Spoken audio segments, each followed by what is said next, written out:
घर की रसोई में भूलकर भी यह तीन काम न करें।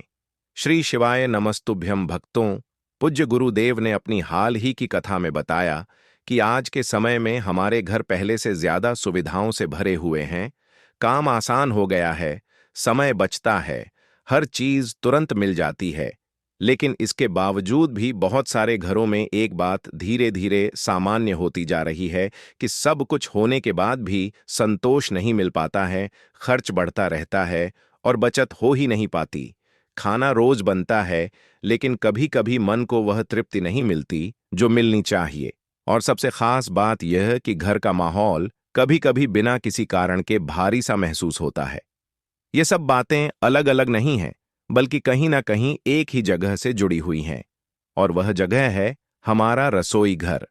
अब भक्तों, आप सोच रहे होंगे कि रसोई का इन सब बातों से क्या संबंध है, लेकिन अगर थोड़ा ध्यान से समझें तो यही वह स्थान है जहां से पूरे घर का आधार बनता है। जो भोजन यहां बनता है वही पूरे परिवार के शरीर में जाता है, उसी से ऊर्जा बनती है, उसी से दिन भर का काम चलता है, और उसी का असर धीरे धीरे व्यक्ति के स्वभाव और व्यवहार पर भी दिखाई देता है। इसलिए पहले के समय में रसोई को सिर्फ एक काम करने की जगह नहीं माना जाता था, बल्कि इसे घर का सबसे महत्वपूर्ण हिस्सा समझा जाता था। वहां हर चीज का एक तरीका होता था, एक अनुशासन होता था, और सबसे बड़ी बात यह थी कि उस पर ध्यान दिया जाता था। लेकिन भक्तों, जैसे जैसे समय बदला, सुविधाएं बढ़ीं, वैसे वैसे हमारा ध्यान कम होता चला गया। अब काम जल्दी करने की आदत बन गई है, जिम्मेदारी बांट दी गई है, और धीरे धीरे कुछ ऐसी आदतें बन गई हैं जिन्हें हम सामान्य मान लेते हैं, जबकि वही आगे चलकर छोटी छोटी गलतियों में बदल जाती हैं। और यही गलतियां धीरे धीरे घर की स्थिति पर असर डालने लगती हैं। लेकिन क्योंकि असर तुरंत नहीं दिखता है और हम उसे समझ नहीं पाते हैं, इसीलिए भक्तों, पूज्य गुरुदेव ने अपनी हाल ही कथा में रसोई से जुड़ी ऐसी ही 3 बड़ी गलतियों के बारे में बताया है, जो आज के समय में बहुत ज्यादा देखने को मिलती हैं। खास बात यह है कि लोग इन्हें गलती मानते ही नहीं हैं, क्योंकि यह उनकी रोज की आदत बन चुकी होती है। लेकिन अगर आप इन बातों को ध्यान से समझेंगे तो आपको खुद महसूस होगा कि इनका असर कितना गहरा होता है। लेकिन उससे पहले, यदि आपको यह जानकारी पसंद आए तो वीडियो को लाइक करें और चैनल को सब्सक्राइब भी जरूर करें, ताकि आने वाली हर महत्वपूर्ण वीडियो आप तक पहुंच सके। और कमेंट बॉक्स में ओम नमः शिवाय या हर हर महादेव जरूर लिखें। तो भक्तों, पूज्य गुरुदेव अपनी कथा में आगे कहते हैं कि इन 3 गलतियों में से पहली गलती इतनी सामान्य हो चुकी है कि शायद आप में से बहुत से लोग अभी भी उसे कर रहे होंगे, और आपको लगेगा कि इसमें कोई समस्या ही नहीं है। लेकिन यहीं से धीरे धीरे बदलाव शुरू होता है। देखिए भक्तों, आज के समय में ज्यादातर घरों में खाना बनाने के लिए काम करने वाले लोग रखे जाते हैं। यह एक जरूरत भी है, क्योंकि हर किसी के पास समय नहीं होता है, काम का दबाव रहता है, बाहर के काम भी होते हैं, इसलिए यह व्यवस्था समझ में आती है। लेकिन असली समस्या यहां नहीं है। समस्या तब शुरू होती है जब घर की महिला, जो इस घर की जिम्मेदारी संभाल रही है, वह पूरी तरह से रसोई से अलग हो जाती है। यानी कि रसोई में क्या बन रहा है, किस तरीके से बन रहा है, किस समय बन रहा है, इन सब बातों से उसका कोई जुड़ाव नहीं रहता, और पूरा काम दूसरे व्यक्ति के भरोसे छोड़ दिया जाता है।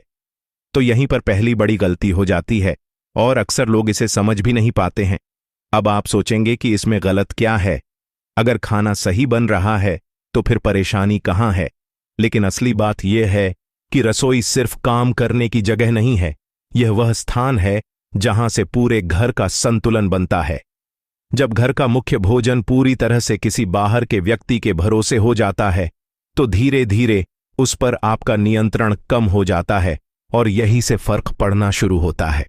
आगे पूज्य गुरुदेव बताते हैं कि आपने खुद भी कई बार महसूस किया होगा कि कभी खाना बहुत अच्छा बनता है और कभी वही खाना अच्छा नहीं लगता है। कभी घर के लोग बिना वजह चिड़चिड़े हो जाते हैं, कभी सब कुछ ठीक होते हुए भी मन में संतोष नहीं होता है। यह सब अचानक नहीं होता है, बल्कि धीरे धीरे बनने वाली आदतों का परिणाम होता है। क्योंकि जब घर की महिला का रसोई से जुड़ाव बना रहता है, तो वह सिर्फ खाना नहीं बनाती है, बल्कि वह पूरे घर की व्यवस्था को संभालती है। उसे पता होता है कि किसे क्या पसंद है, किस दिन क्या बनना चाहिए, कौन सी चीज कितनी मात्रा में बननी चाहिए, और सबसे जरूरी बात यह कि वह ध्यान रखती है कि खाना समय पर और सही तरीके से बने। लेकिन जब यह जुड़ाव खत्म हो जाता है तो रसोई सिर्फ एक काम बनकर रह जाती है, जिसमें भावना और ध्यान दोनों कम हो जाते हैं। अब भक्तों, पूज्य गुरुदेव आगे कहते हैं कि इसका मतलब यह बिल्कुल नहीं है कि काम करने वाले को रखना गलत है। आप उन्हें रख सकते हैं, उनकी मदद ले सकते हैं, लेकिन पूरी तरह से निर्भर हो जाना और खुद का कोई जुड़ाव ना रखना, यही असली गलती है। अगर आप चाहते हैं कि घर में संतुलन बना रहे तो जरूरी यह है कि आपका रसोई से संबंध बना रहे, चाहे वह छोटा ही क्यों ना हो। आप चाहें तो रोज एक चीज खुद बना सकते हैं, जैसे दाल, सब्जी या कोई भी मुख्य खाना, या कम से कम यह ध्यान रख सकते हैं कि क्या बन रहा है और कैसे बन रहा है। जब आप थोड़ा भी ध्यान देना शुरू करते हैं तो उसका फर्क धीरे धीरे दिखने लगता है। खाना भी बेहतर बनता है, घर के लोग भी संतुष्ट रहते हैं और एक तरह का संतुलन महसूस होने लगता है। अब बहुत से लोग इन बातों को हल्के में लेते हैं और कहते हैं कि इससे क्या फर्क पड़ता है, लेकिन असल में यही छोटी छोटी बातें मिलकर बड़ा असर डालती हैं। जब आप रसोई जैसी जगह पर ध्यान देना शुरू करते हैं तो उसका असर सिर्फ खाने तक सीमित नहीं रहता, बल्कि पूरे घर के माहौल में दिखाई देता है। तो भक्तों, यही थी पहली गलती, जो सबसे ज्यादा सामान्य है, लेकिन उतनी ही महत्वपूर्ण भी है। अगर आप इस एक बात को ही सुधार लेते हैं तो आपको धीरे धीरे फर्क महसूस होने लगेगा। अब भक्तों, पूज्य गुरुदेव ने कथा के बीच में रसोई से जुड़ी दूसरी गलती को बताया है, जो कई माताएं बहनें करती हैं। पूज्य गुरुदेव कहते हैं कि यह गलती दिखने में बहुत छोटी लगती है, लेकिन रोज होने के कारण उसका असर धीरे धीरे बहुत बड़ा हो जाता है। तो भक्तों, जब भी आपके घर में बाहर से दूध आता है, चाहे वह पैकेट में आए, थैली में आए या किसी डिब्बे में आए, उस समय घर में क्या होता है? ज्यादातर घरों में जो भी उस समय पास में होता है वही उसे उठा लेता है। कोई सीधे रसोई में रख देता है, कोई बिना ध्यान दिए उसे गैस पर चढ़ा देता है, कोई फ्रिज में रख देता है, और यह सब इतनी जल्दी जल्दी होता है कि कोई यह सोचता ही नहीं कि इसमें भी कोई ध्यान रखने वाली बात हो सकती है। पूज्य गुरुदेव कहते हैं कि यही वह जगह है जहां दूसरी बड़ी गलती शुरू होती है, क्योंकि रसोई में आने वाली हर चीज का एक क्रम होना चाहिए, और अगर वह क्रम टूटता है तो धीरे धीरे उसका असर घर की व्यवस्था पर दिखने लगता है।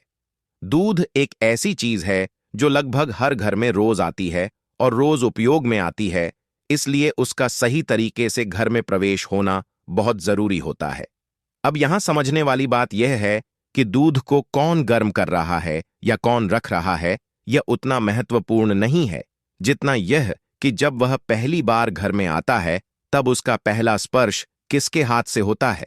क्योंकि भक्तों, आजकल यह बात पूरी तरह से नजरअंदाज हो चुकी है, लेकिन अगर आप ध्यान से देखेंगे तो पहले के समय में इस बात का खास ध्यान रखा जाता था कि घर में आने वाली कुछ चीजें सीधे घर की मुख्य महिला के हाथ में ही जाती थीं।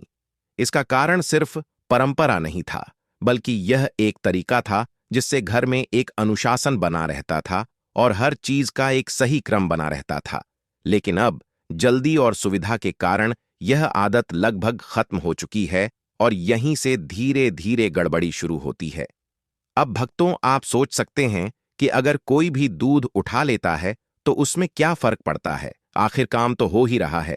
फर्क यही है कि जब किसी काम का एक तय तरीका होता है और वह बार बार टूटता है तो धीरे धीरे घर की बाकी चीजों में भी वही लापरवाही आने लगती है।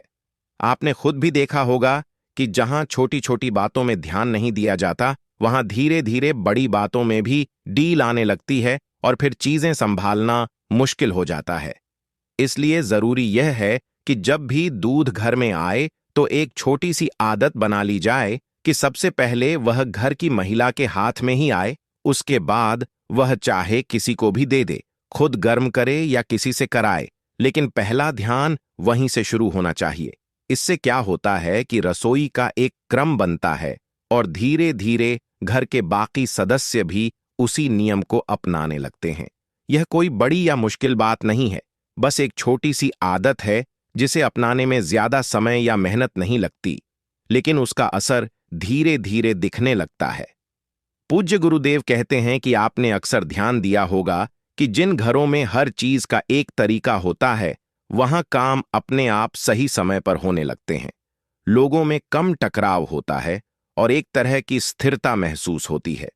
वहीं जिन घरों में हर काम बिना सोचे समझे होता है, वहां अक्सर छोटी छोटी बातों पर भी समस्या होने लगती है। यह अंतर किसी एक बड़ी चीज से नहीं आता, बल्कि ऐसी ही छोटी छोटी आदतों से बनता है।